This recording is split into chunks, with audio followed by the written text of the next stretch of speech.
안녕하세요. 책의 향기 제이입니다. 오늘은 작가 현진건의 단편소설 운수 좋은 날을 간단히 소개하고 전문을 읽어드리겠습니다. 운수 좋은 날은 1924년에 발표되었습니다. 소설은 인물에 의해서 움직입니다.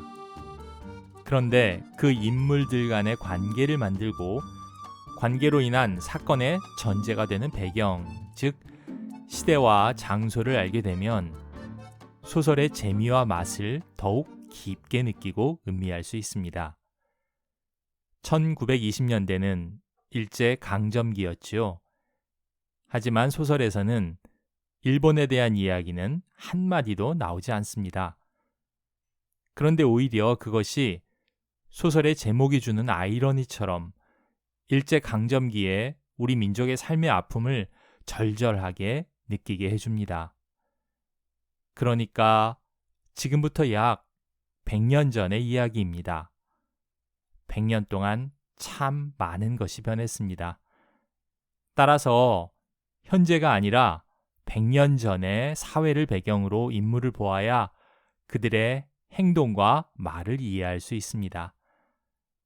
역사를 통해 시대와 배경을 배울 수도 있지만 소설의 내용을 통해 당시의 삶을 더욱 구체적으로 유추할 수도 있습니다. 이제 우리나라에서는 인력거를 사용하지 않습니다. 박물관에 가야 볼 수 있지요. 가끔 일본 여행지에서 볼 수 있지만 일상적인 것이 아니라 추억을 파는 여행 상품으로 이용할 수 있습니다. 가보신 분은 아시겠지만 인도에서는 여전히 교통수단으로 활발하게 이용하고 있습니다. 좀 다른 것은 자전거로 움직인다는 것이지요. 그래서 자전거 릭샤 아니면 그냥 릭샤라고 부릅니다. 우리 돈 1, 2천 원이면 웬만한 거리는 이동할 수 있습니다. 여행자들은 대부분 커다란 배낭을 메고 있습니다. 게다가 서양 남자들은 덩치도 큽니다. 그런 남자들 2명이 타고 서너 개의 배낭을 얹으면 좋기 200kg이 넘어갑니다. 인도 인력거인 자전거 릭샤는 기어 변속기도 없습니다. 오로지 2 다리의 힘만으로 움직여야 하지요.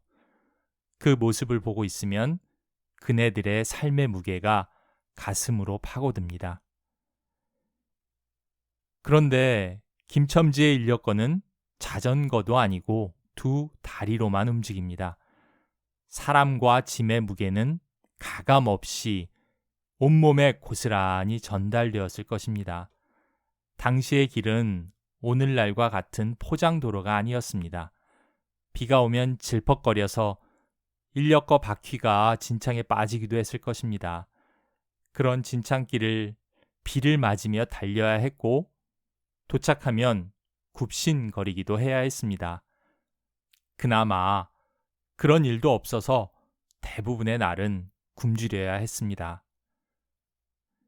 젖먹이를 먹일 젖도 나오지 않을 만큼 음식을 먹지 못했다는 것은 당시 서민의 삶이 얼마나 고단했는지를 단적으로 보여줍니다. 김첨지에게는 행운의 날이었습니다.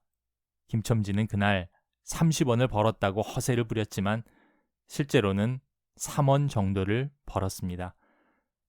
남자 둘이서 술과 안주를 거나하게 먹고 지불한 값이 1원이고 집의 월세가 1원이니 3원의 가치가 그에게 얼마나 크게 다가왔는지를 대충 짐작할 수 있습니다. 김첨지에게 몸이 고단한 것과 자존심 따위는 별 문제가 아니었습니다.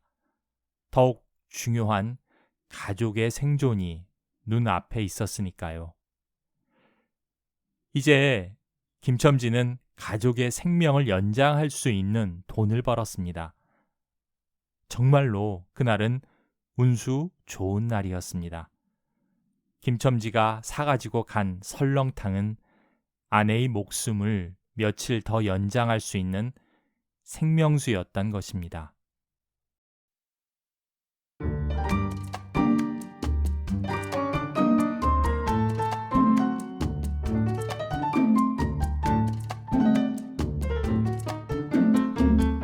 운수 좋은 날. 지은이, 현진건.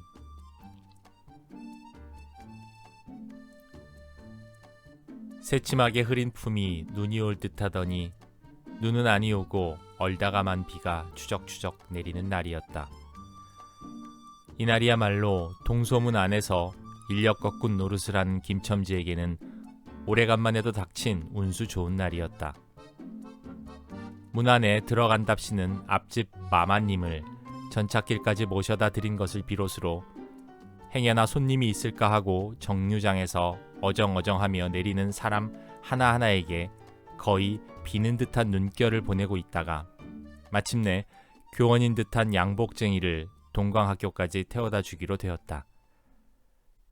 첫 번째 30전, 둘째 번에 50전. 아침 대바람에 그리 흉치 않은 일이었다.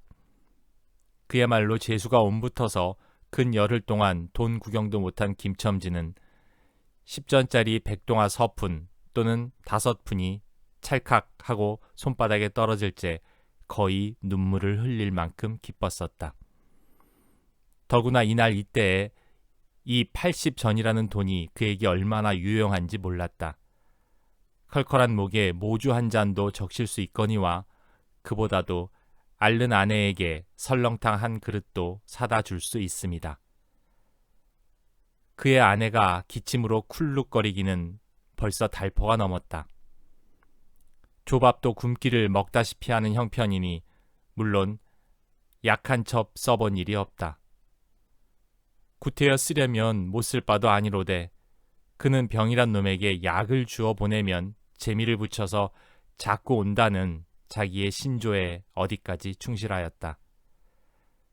따라서 의사에게 보인 적이 없으니 무슨 병인지는 알 수 없으되 반드시 누워가지고 일어나기는 새로 모로도 못 눕는 걸 보면 중증은 중증인 듯. 병이 이대로 심해지기는 열흘 전에 조밥을 먹고 체한 때문이다. 그때도 김첨지가 오래간만에 돈을 얻어 좁쌀 한 되와 10전짜리 나무 한 단을 사다 주었더니 김첨지의 말에 의지하면 그 오라질 년이 천방지축으로 냄비에 대고 끓였다.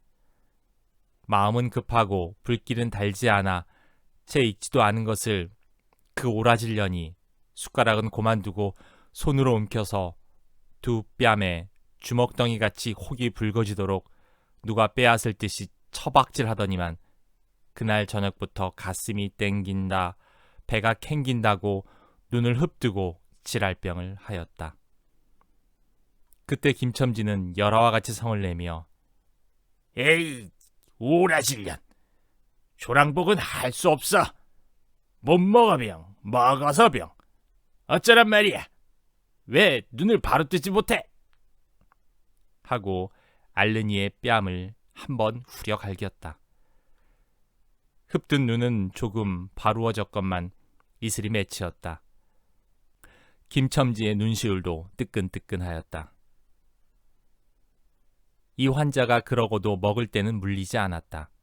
사흘 전부터 설렁탕 국물이 마시고 싶다고 남편을 졸랐다.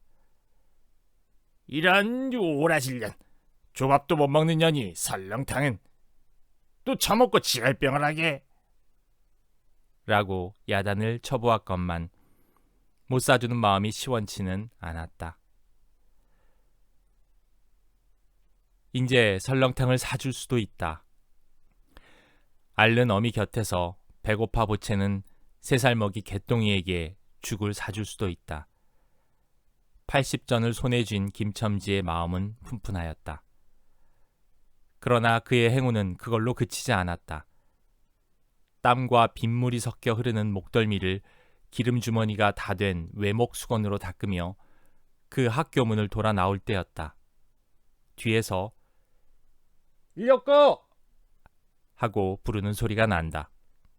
자기를 불러 멈춘 사람이 그 학교 학생인 줄 김첨지는 한 번 보고 짐작할 수 있었다.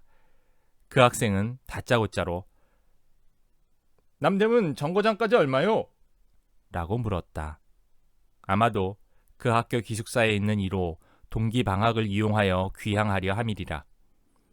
오늘 가기로 작정은 하였건만 비는 오고 짐은 있고 해서 어찌할 줄 모르다가 마침 김첨지를 보고 뛰어나왔음이리라. 그렇지 않으면 왜 구두를 채 신지 못해서 질질 끌고 비록 고구라 양복일망정 노박이로 비를 맞으며 김첨지를 뒤쫓아 나왔으랴. 남대문 정거장까지 말씀입니까? 하고 김첨지는 잠깐 주저하였다. 그는 이 우중에 우장도 없이 그 먼 곳을 철벅거리고 가기가 싫었음일까? 처음 것, 둘째 것으로 고만 만족하였음일까? 아니다. 결코 아니다. 이상하게도 꼬리를 맞물고 덤비는 이 행운 앞에 조금 겁이 났습니다. 그리고 집을 나올 때 아내의 부탁이 마음이 캥기었다.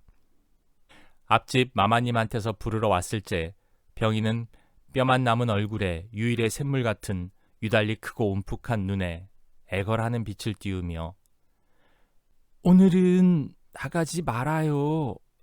제발 덕분에 집에 붙어 있어요. 내가 이렇게 아픈데 라고 모기 소리같이 중얼거리고 숨을 걸그렁 하였다. 그때의 김첨지는 대수롭지 않는 듯이 아따 젠장 맞을년 별 빌어먹을 소리를 다 하네. 맞붙들고 앉았으면 누가 먹여 살릴 줄 알아? 하고 훌쩍 뛰어나오려니까 환자는 붙잡을 듯이 팔을 내저으며 나가지 말라도 그래. 그러면 일찍 들어와요. 하고 목매인 소리가 뒤를 따랐다. 정거장까지 가잔 말을 들은 순간에 경련적으로 떠는 손, 유달리 큼직한 눈, 울듯한 아내의 얼굴이 김첨지의 눈앞에 어른하였다. 그래, 남대문 정거장까지 얼마란 말이요?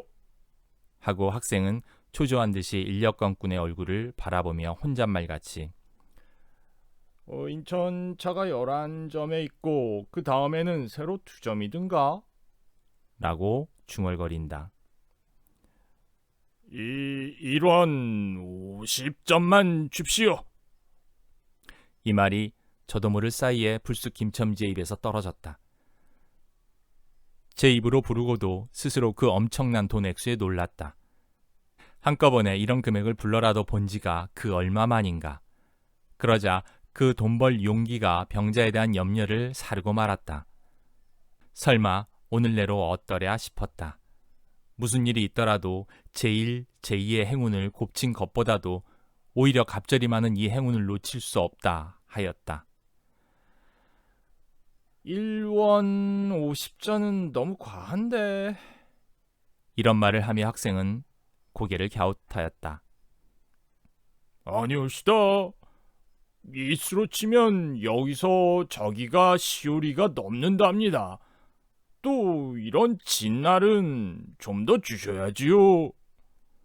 하고 빙글빙글 웃는 차부의 얼굴에는 숨길 수 없는 기쁨이 넘쳐 흘렀다. 그러면 달라는 대로 줄 터이니 빨리 가요. 관대한 어린 손님은 이런 말을 남기고 총총히 옷도 입고 짐도 챙기러 갈 대로 갔다. 그 학생을 태우고 나선 김첨지의 다리는 이상하게 거뿐하였다. 다름질을 한다느니 보다 거의 나는 듯하였다. 바퀴도 어떻게 속히 도는지 구른다느니 보다 마치 얼음을 지쳐나가는 스케이트 모양으로 미끄러져 가는 듯하였다. 언 땅에 비가 내려 미끄럽기도 하였지만 이윽고 끄는 이의 다리는 무거워졌다. 자기 집 가까이 다다른 까닭이다. 새삼스러운 염려가 그의 가슴을 눌렀다. 오늘은 나가지 말아요. 내가 이렇게 아픈데.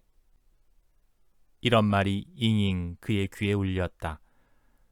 그리고 병자의 움푹 들어간 눈이 원망하는 듯이 자기를 노리는 듯하였다.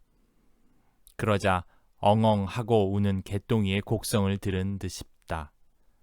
딸꾹딸꾹하고 숨 모으는 소리도 나는 듯 싶다. 왜 이리요? 기차 놓치겠구먼. 하고 환희의 초조한 부르짖음이 간신히 그의 귀에 들어왔다. 언뜻 깨달으니 김첨지는 인력거를 쥔 채 길 한복판에 엉거주춤 멈춰 있지 않은가. 예. 하고 김첨지는 또다시 다름질하였다. 집이 차차 멀어갈수록 김첨지의 걸음에는 다시금 신이 나기 시작하였다. 다리를 제게 놀려야만 쉴 새 없이 자기의 머리에 떠오르는 모든 근심과 걱정을 잊을 듯이 정거장까지 끌어다주고 그 깜짝 놀란 1원 50전을 정말 제 손에 쥐매 제 말 맞다나 신미나 되는 길을 비를 맞아가며 질퍽거리고 온 생각은 아니하고 거저나 얻은 듯이 고마웠다. 졸부나 된 듯이 기뻤다. 제 자식벌밖에 안 되는 어린 손님에게 몇 번 허리를 굽히며 안녕히 다녀오십시오. 라고 깍듯이 재우쳤다. 그러나 빈 인력거를 털털거리며 이 우중에 돌아갈 일이 꿈밖이었다. 노동으로 하여 흐른 땀이 식어지자 굶주린 창자에서 물 흐르는 옷에서 어슬어슬한 한기가 솟아나기 비롯하며 이런 50전이란 돈이 얼마나 괜찮고 괴로운 것인 줄 절절히 느꼈다. 정거장을 떠나는 그의 발길은 힘 하나 없었다. 온몸이 옹송그려지며 당장 그 자리에 엎어져 못 일어날 것 같았다. 젠장 맞을 것. 이 비를 맞으며 빈 인력거를 덜덜거리고 도라를 간담. 이런 빌어먹을 제 할미를 붙을 비가 왜 남의 상판을 딱딱 때려? 그는 몹시 화증을 내며 누구에게 반항이나 하는 듯이 개걸거렸다. 그럴 즈음에 그의 머리엔 또 새로운 광명이 비쳤나니 그것은 이러고 갈 게 아니라 이 근처를 빙빙 돌며 차 오기를 기다리면 또 손님을 태우게 될는지도 몰라. 라는 생각이었다. 오늘 운수가 괴상하게도 좋으니까 그런 여행이 또 한 번 없으리라고 누가 보증하랴. 꼬리를 굴리는 행운이 꼭 자기를 기다리고 있다고 내기를 해도 좋을 만한 믿음을 얻게 되었다. 그렇다고 정거장 인력거꾼의 등살이 무서우니 정거장 앞에 섰을 수는 없었다. 그래 그는 이전에도 여러 번 해본 일이라 바로 정거장 앞 전차 정류장에서 조금 떨어지게 사람 다니는 길과 전찻길 틈에 인력거를 세워놓고 자기는 그 근처를 빙빙 돌며 형세를 관망하기로 하였다. 얼마 만에 기차는 왔고 수십 명이나 되는 손이 정류장으로 쏟아져 나왔다. 그 중에서 손님을 물색하는 김첨지의 눈엔 양머리에 뒤축 높은 구두를 신고 망토까지 두른 기생 퇴물인 듯 남봉 여학생인 듯한 여편네의 모양이 띄었다. 그는 슬근슬근 그 여자의 곁으로 다가들었다. 아씨, 인력거 아니 다시랍시오. 그 여학생인지 만지는 한참은 매우 때깔을 빼며 입술을 꼭 다문 채 김첨지를 거들떠보지도 않았다. 김첨지는 구걸하는 거지나 무엇같이 연해연방 그의 기색을 살피며 아씨, 정거장 애들보단 아주 싸게 모셔다 드리겠습니다. 댁이 어디신가요? 하고 추근추근하게도 그 여자의 들고 있는 일본식 버들고리짝에 제 손을 대었다. 왜 이래? 남 귀찮게? 소리를 병력같이 지르고는 돌아선다. 김첨지는 어랍시오 하고 물러섰다. 전차는 왔다. 김첨지는 원망스럽게 전차 타는 일을 노리고 있었다. 그러나 그의 예감은 틀리지 않았다. 전차가 빡빡하게 사람을 싣고 움직이기 시작하였을 때 타고 남은 손 하나가 있었다. 굉장하게 큰 가방을 들고 있는 걸 보면 아마 붐비는 차 안에 짐이 크다 하여 차장에게 밀려 내려온 눈치였다. 김첨지는 대어섰다. 인력거를 다시랍시오. 한동안 값으로 승량일을 하다가 60전에 인사동까지 태워다 주기로 하였다. 인력거가 무거워짐에 그의 몸은 이상하게도 가벼워졌고 그리고 또 인력거가 가벼워지니 몸은 다시금 무거워졌건만 이번에는 마음조차 초조해 온다. 집의 광경이 자꾸 눈앞에 어른거리어 이제 요행을 바랄 여유도 없었다. 나무 등걸이나 무엇 같고 제 것 같지도 않은 다리를 연해 꾸짖으며 질팡갈팡 뛰는 수밖에 없었다. 저놈의 인력거꾼이 저렇게 술에 취해가지고 이 진탕이 어찌가노? 라고 길 가는 사람이 걱정을 하리만큼 그의 걸음은 황급하였다. 그리고 비오는 하늘은 어둠침침하게 벌써 황혼에 가까운 듯하다. 창경원 앞까지 다다라서야 그는 턱에 닿은 숨을 돌리고 걸음도 늦추잡았다. 한 걸음, 두 걸음, 집이 가까워갈수록 그의 마음조차 괴상하게 누그러웠다. 그런데 이 누그러움은 안심에서 오는 게 아니요, 자기를 덮친 무서운 불행을 빈틈없이 알게 될 때가 박두한 것을 두리는 마음에서 오는 것이다. 그는 불행에 다닥치기 전 시간을 얼마쯤이라도 느리려고 버르적거렸다. 기적에 가까운 벌이를 하였다는 기쁨을 할 수 있으면 오래 지니고 싶었다. 그는 두리번 사면을 살피었다. 그 모양은 마치 자기 집, 곧 불행을 향하고 달려가는 제 다리를 제 힘으로는 도저히 어찌할 수 없으니 누구든지 나를 좀 잡아다고 구해다고 하는 듯하였다. 그럴 즈음에 마침 길가 선술집에서 그의 친구 치삼이가 나온다.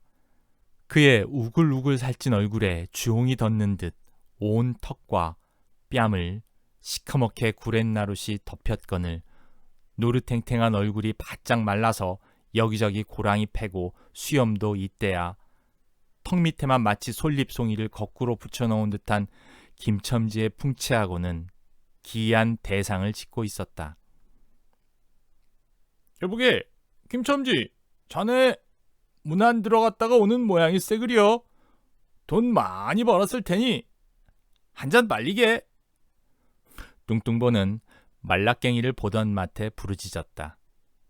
그 목소리는 몸짓과 딴판으로 연하고 싹싹하였다. 김첨지는 이 친구를 만난 게 어떻게 반가운지 몰랐다.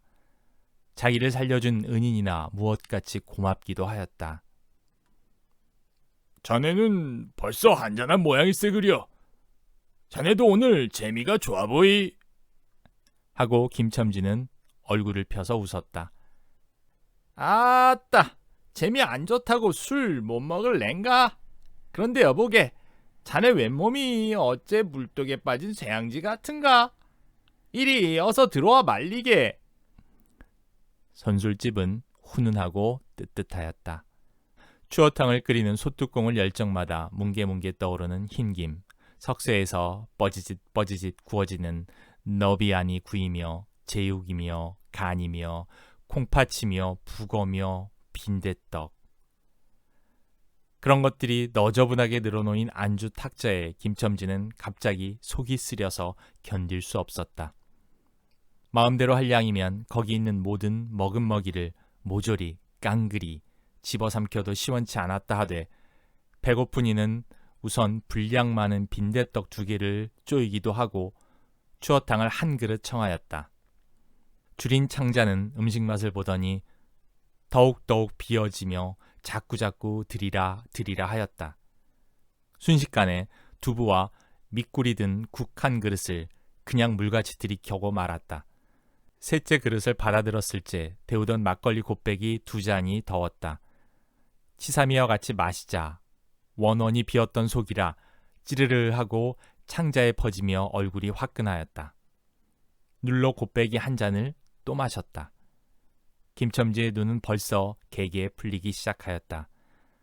석쇠에 얹힌 떡 2개를 숭덩숭덩 썰어서 볼을 불룩거리며 또 곱빼기 2잔을 부어라 하였다. 아 여보게, 또 묻다니. 벌써 우리가 넉 잔 먹었네. 돈이 40전일세. 라고 주의시켰다. 아따 이놈아, 40전이 그리 끔찍하냐?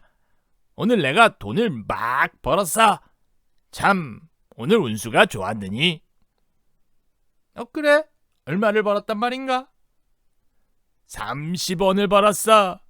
30원을. 이런 젠장 맞을 술을 왜 안 부어? 괜찮다. 괜찮아. 막 먹어도 상관이 없어. 오늘 돈 산더미같이 벌었는데. 이 사람 취했군. 그만두세. 이놈아, 그걸 먹고 취할래냐? 어서 더 먹어. 하고는 치삼의 귀를 잡아치며 취한이는 부르짖었다. 그리고 술을 붓는 15살 됨직한 중대가리에게 달려들며 이놈, 오라질 놈, 왜 술을 붓지 않아? 라고 야단을 쳤다. 중대가리는 히히 웃고 치삼을 보며 문의하는 듯이 눈짓을 하였다. 주정꾼이 이 눈치를 알아보고 화를 버럭 내며 애미를 붙을 이 오라질 놈들 같으니. 이놈, 내가 돈이 없을 줄 알고. 하자마자 허리춤을 훔칫훔칫하더니 1원짜리 한 장을 꺼내어 중대가리 앞에 펄쩍 집어던졌다. 그 사품에 몇 푼 은전이 잘그랑하며 떨어진다. 여보게, 돈 떨어졌네. 왜 돈을 막 끼었나? 이런 말을 하며 일변 돈을 줍는다. 김첨지는 취한 중에도 돈의 거처를 살피는 듯이 눈을 크게 떠서 땅을 내려다보다가 불시에 제하는 짓이 너무 더럽다는 듯이 고개를 소스라치자 더욱 성을 내며 봐라! 봐! 이 더러운 놈들아, 내가 돈이 없나? 다리 빽다구를 꺾어 놓을 놈들 같으니. 하고 치삼에 주어주는 돈을 받아 이 왼쇠돈! 이 육실할 돈! 하면서 풀매질을 친다. 벽에 맞아 떨어진 돈은 다시 술 끓이는 양푼에 떨어지며 정당한 매를 맞는다는 듯이 쨍 하고 울었다. 곱빼기 두 잔은 또 부어질 겨를도 없이 말려가고 말았다. 김첨지는 입술과 수염에 붙은 술을 빨아들이고 나서 매우 만족한 듯이 그 솔잎송이 수염을 쓰다듬으며 또 부어! 또 부어! 라고 외쳤다. 또 한 잔 먹고 나서 김첨지는 치삼의 어깨를 치며 문득 껄껄 웃는다. 그 웃음소리가 어떻게 컸던지 술집에 있는 이의 모든 눈은 모두 김첨지에게로 몰리었다. 웃는 이는 더욱 웃으며 여보게 치삼이, 내 무슨 이야기 하나 할까? 오늘 손을 대고 정거장에 가지 않았겠나? 그래서 갔다가 그저 오기가 안 됐대 그려. 그래, 전차 정류장에서 어름어름하며 손님 하나를 태울 궁리를 하지 않았나? 거기 마침 마마님이신지 여학생이신지 망토를 잡수시고 비를 맞고서 있겠지. 슬근슬근 가까이 가서 인력껏 다시랍시오 하고 손가방을 받으려니까 내 손을 탁 뿌리치고 획 돌아서더니만 왜 남을 이렇게 귀찮게 굴어? 그 소리야말로 꾀꼬리 소리지. 하하. 김첨지는 교묘하게도 정말 꾀꼬리 같은 소리를 내었다. 모든 사람은 일시에 웃었다. 빌어먹을 깍쟁이 같은 년. 누가 저를 어쩌나? 왜 남을 귀찮게 굴어? 어이구, 소리가 저신도 없지. 웃음소리들은 높아졌다. 그러나 그 웃음소리들이 사라져지기 전에 김첨지는 훌쩍훌쩍 울기 시작하였다. 치삼은 어이없이 주정뱅이를 바라보며 금방 웃고 지랄을 하더니 우는 것도 무슨 일인가? 김첨지는 연해 코를 들이마시며 우리 마누라가 죽었다네. 뭐? 마누라가 죽다니? 언제? 이놈아, 언제는 오늘이지. 애끼 미친놈. 거짓말 마라. 거짓말은 왜? 참말로 죽었어. 참말로.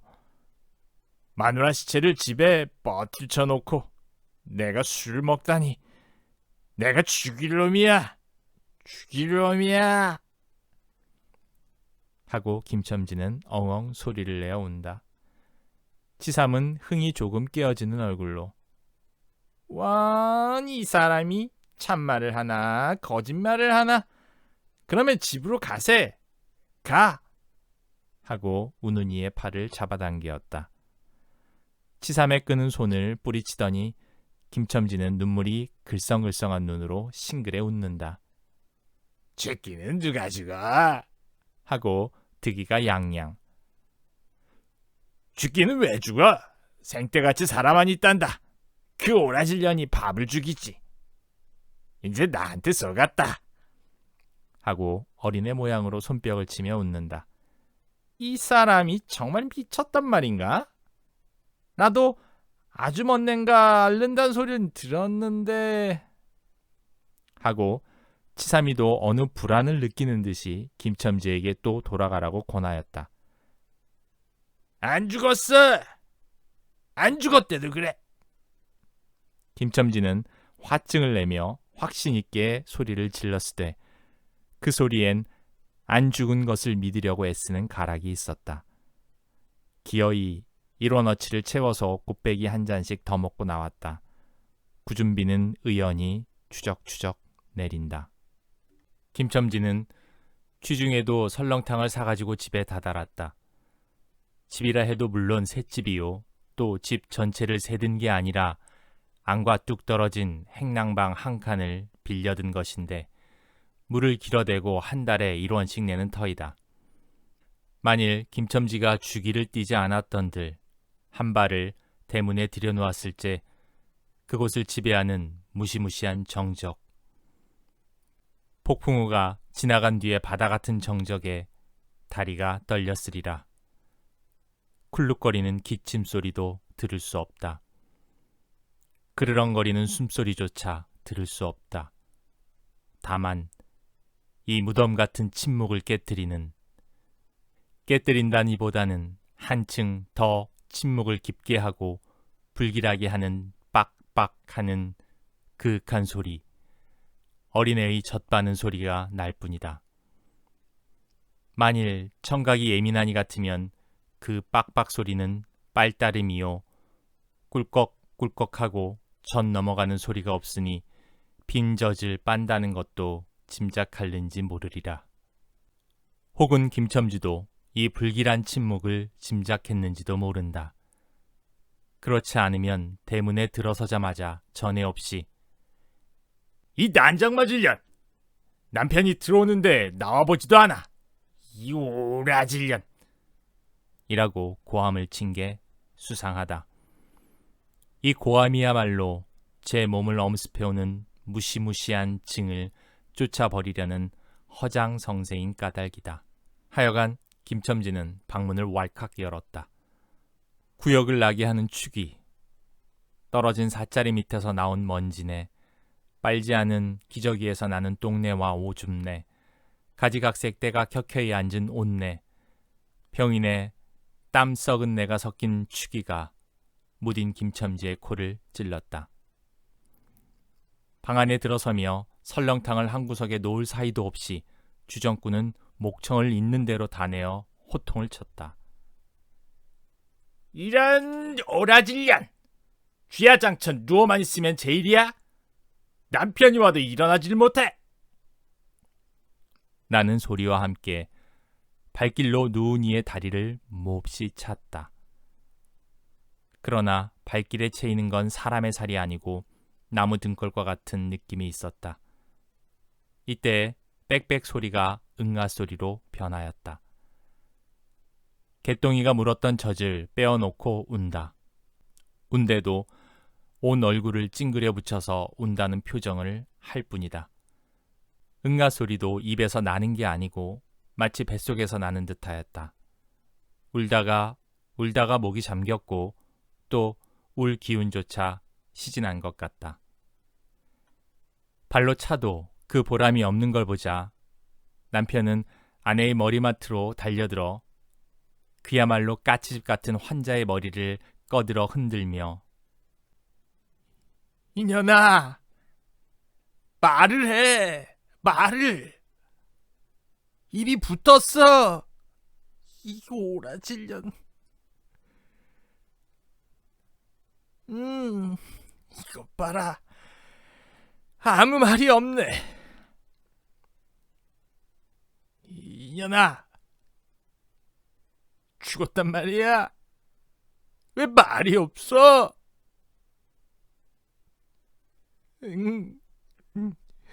또 대답이 없어. 정말 죽었나 봐. 이러다가 눈 위에 흰 창을 덮은 위로 짙은 눈을 알아보자마자 이 눈깔, 이 눈깔. 왜 나를 바라보지도 못하고 전장만 보느냐? 하는 말의 끝엔 목이 메었다. 그러자 산 사람의 눈에서 떨어진 닭의 똥 같은 눈물이 죽은 이의 뻣뻣한 얼굴을 어룽어룽 적시었다. 문득 김첨지는 미친 듯이 제 얼굴을 죽은 이의 얼굴에 한 대 비비대며 중얼거렸다.